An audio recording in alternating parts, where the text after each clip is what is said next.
যে সমস্ত পুরুষেরা আপনার স্ত্রীকে তৃপ্তি দিতে ব্যর্থ বা এমন পুরুষ ভাইয়েরা আছেন যারা বর্তমানে ভিডিওটি দেখছেন, আপনার স্ত্রী আপনাকে রেখে বাপের বাড়ি চলে গিয়েছে আর ফিরে আসছে না। ভিডিওটি স্কিপ না করে মনোযোগ সহকারে শেষ পর্যন্ত দেখতে থাকুন।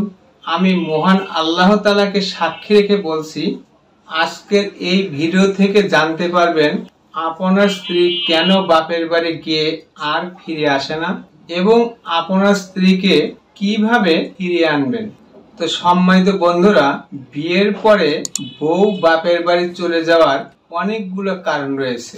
যেমন বিয়ের পরে আমরা অনেকেই স্ত্রীকে সময় দেই না, আর একজন স্ত্রী যখন তার স্বামীকে কাছে না পায় তখন সে অন্য পুরুষের প্রতি আকৃষ্ট হয়ে পড়ে, আস্তে আস্তে পরকীয়ায় জড়িয়ে পড়ে।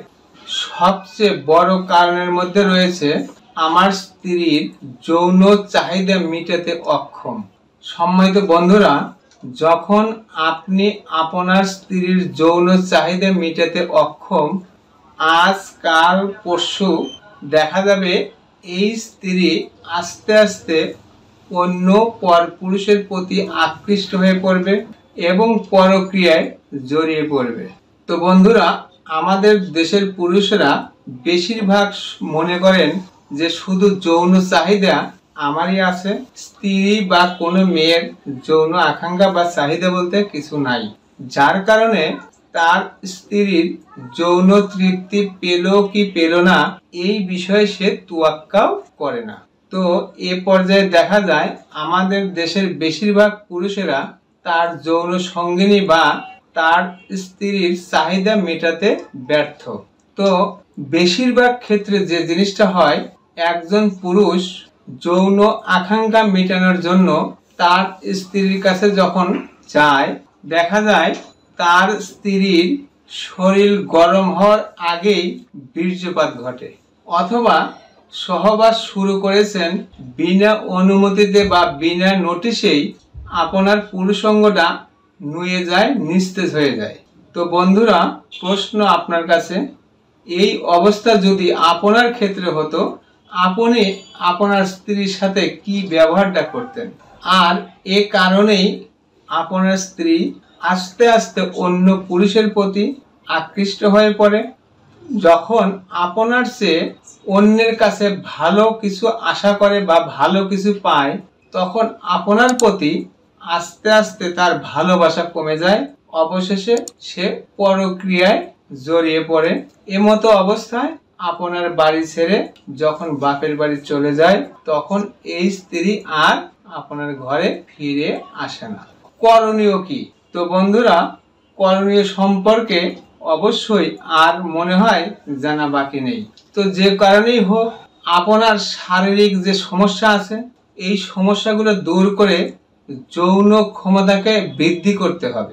একটাই কারণ, এই প্রবলেমটা দূর হয়ে গেলেই আপনি যখন একজন সুপুরুষ হিসাবে গণ্য হবেন, তখন আপনার ঘরের স্ত্রী কখনোই আর অন্য পুরুষের প্রতি আকৃষ্ট হবে না, আপনার প্রতি ভালোবাসাও কমবে না, সে পরক্রিয়ায় জড়িয়েও পড়বে না।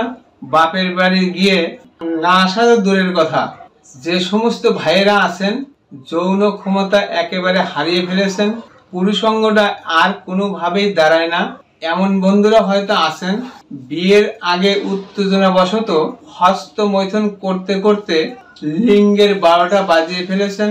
হয়তো এমন বন্ধুরা আছেন যারা নতুন বিয়ে করেছেন, অর্থাৎ নববিবাহিত, অথবা এমন বন্ধুরা আছেন যারা আগামীতে বিয়ে করবেন ভাবছেন, অথচ প্রত্যেককেই যৌন দুর্বলতায় আক্রান্ত বা যৌন দুর্বলতা দূর করার জন্য এদিক ওদিক ঘোরাফেরা করছেন, ছুটাছুটি করছেন বিভিন্ন ডাক্তার কবিরাজের কাছে। তো আপনাদের কাছে অনুরোধ করব, আপনার শারীরিক, আপনার মানসিক এবং যৌন ক্ষমতাকে প্রাকৃতিকভাবে বৃদ্ধি করতে চান, সুস্থ থাকতে চান, তাহলে আমি আপনাদেরকে একটি প্রাকৃতিক ঔষধ তৈরি করা শিখে দিচ্ছি। এই ওষুধটা আপনারা নিজে তৈরি করে খাবেন, দেখবেন যে পুরুষ ভাইদের পুরুষাঙ্গ শক্ত হয়, কিছুক্ষণ পরে নরম হয়ে যায়, অথবা যারা যৌন দুর্বলতা বা দ্রুত বীর্যপাতে ভুগছেন, যাই হোক যৌন দুর্বলতা যে কারণে হোক, যত জটিল হোক, আজকের এই তৈরিকৃত ওষুধ খেয়ে সম্পূর্ণ স্থায়ীভাবে সুস্থ সুন্দর দাম্পত্য জীবন গড়ে তোলা সম্ভব ইনশাআল্লাহ। তো বন্ধুরা, জানা যাক কি সেই মহা ঔষধ যা খেলে আমাদের যৌন জীবনকে সুন্দর এবং স্বচ্ছ করতে পারবো। কাগজ কলম হাতে নিন, বলে দিচ্ছি। প্রথমেই হলো উপাদান। এই ঔষধ তৈরি করতে কি কি উপাদানের প্রয়োজন হবে। 1 নম্বরে কস্তুরীলতা 27 গ্রাম, 2 নম্বরে আলোকলতা 23 গ্রাম, 3 নম্বরে যষ্টি মধু 30 গ্রাম, শিলাজুত 25 গ্রাম। তো বন্ধুরা, শিলাজুত বাজারে অহরহ কিন্তু ডুপ্লিকেট পাওয়া যায়, ভেজাল পাওয়া যায়। শিলাজুত হলো একটা পাহাড়ের ঘাম। সব সময় চেষ্টা করবেন অরিজিনাল জিনিসটা কেনার, তো নির্ভরযোগ্য পরিচিত দোকান থেকে কিনবেন, যাতে করে ভালো জিনিস পাওয়া যায়। 4 নম্বরে সিঙ্গারা, 4 নম্বরে সিঙ্গারা 50 গ্রাম, 5 নম্বরে জাফরান 25 গ্রাম, 6 নম্বরে লং বা লবঙ্গ 5 গ্রাম, 7 নম্বরে হরতেকি অর্থাৎ বিচি ছাড়া শুধু হরতেকির খোসা 100 গ্রাম, বহেরার খোসা বা বহেরা বিচি ছাড়াইয়া যে খোসা হয় সেটা হলো 100 গ্রাম, এবং আমলকি বিচি ছাড়া 100 গ্রাম। সর্বশেষে বিচি ছাড়া খুরমা খেজুর নেব 250 গ্রাম। তো বন্ধুরা, কিভাবে প্রস্তুত করব? তো বন্ধুরা, সবগুলো উপাদান একমাত্র জাফরান ছাড়া বাকি যে উপাদানগুলো আছে সবগুলো ভালো করে আগে পরিষ্কার করব, তারপরে ধুয়ে রোদ্রে শুকাবো। এরপরে হামান দিস্তা অথবা মেশিনে বা ব্লেন্ডারে ভালো করে এগুলোকে গুঁড়া করে পাউডার করবো, একদম মিহি পাউডার করব। সব শেষে জাফরান ভালো রোদ্রের তাপে শুকিয়ে এটা গুঁড়া করে সবগুলো উপাদানের সাথে মিশাবো। সবগুলো উপাদান যখন ভালোভাবে মিশ্রিত হবে, যদি চালনার প্রয়োজন হয় চেলে নেবেন, আর যদি না হয় এমনি রাখবেন, রেখে একটা বায়ুরোধী পাত্রে এগুলো রেখে দিবেন। তো কিভাবে খাবেন? এই ওষুধটার নাম দিয়েছি আমি সিমেন প্লাস, একদম প্রাকৃতিক, নিজেরা তৈরি করে খাবেন। এর ভিতরে কোনো প্রকার ভেজাল নাই। দেখবেন আপনার পুরুষাঙ্গ সব সময় রডের মতো শক্ত হয়ে থাকবে ইনশাআল্লাহ। কিভাবে খাবেন? এই 1 চা চামচ সফুক সিমেন প্লাস 2 থেকে 3 চা চামচ মধু একসাথে ভালো করে মিশাবেন।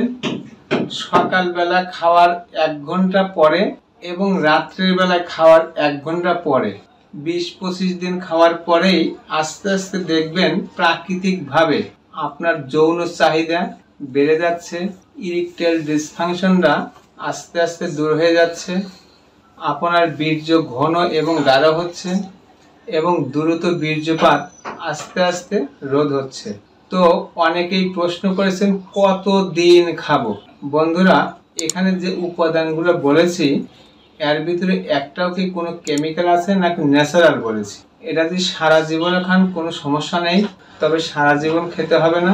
আপনার প্রয়োজন অনুযায়ী প্রথম অবস্থায় 2 থেকে 3 মাস একটানা খাবেন।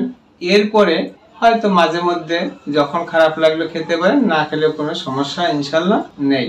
তো সম্মানিত দর্শক, অনেকেই অনুরোধ করেছেন যারা আমরা তৈরি করতে পারবো না তারা এটা কিভাবে পাবো।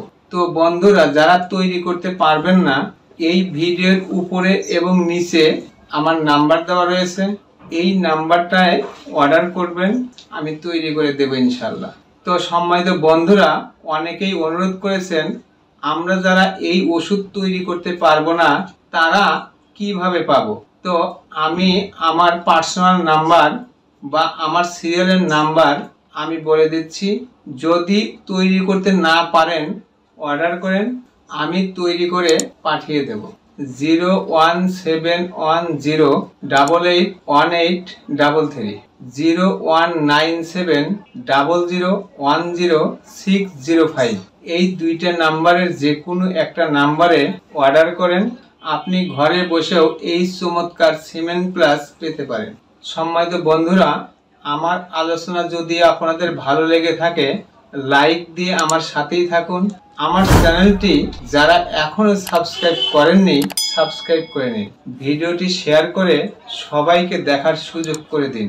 আপনার একটি মাত্র শেয়ারে উপকৃত হতে পারে লক্ষ লক্ষ এই যন্ত্রণাদায়ক রোগে আক্রান্ত রোগী। জোড়া লাগতে পারে হাজার হাজার ভাঙ্গা সংসার। আমার কথাগুলো কোথাও বুঝতে অসুবিধা হলে অথবা বিস্তারিত জানতে কমেন্ট করুন। সর্বশেষে নাহার ডক্টর চেম্বারের পক্ষ থেকে সবাইকে আন্তরিক শুভেচ্ছা জানিয়ে বিদায় নিচ্ছি। আবারও দেখা হবে নতুন কোনো বিষয় নিয়ে। ততক্ষণ মহান আল্লাহ তাআলা আমাদের সবাইকে ভালো রাখুন, সুস্থ রাখুন। আসসালামু আলাইকুম ওয়া রাহমাতুল্লাহি ওয়া বারাকাতুহু।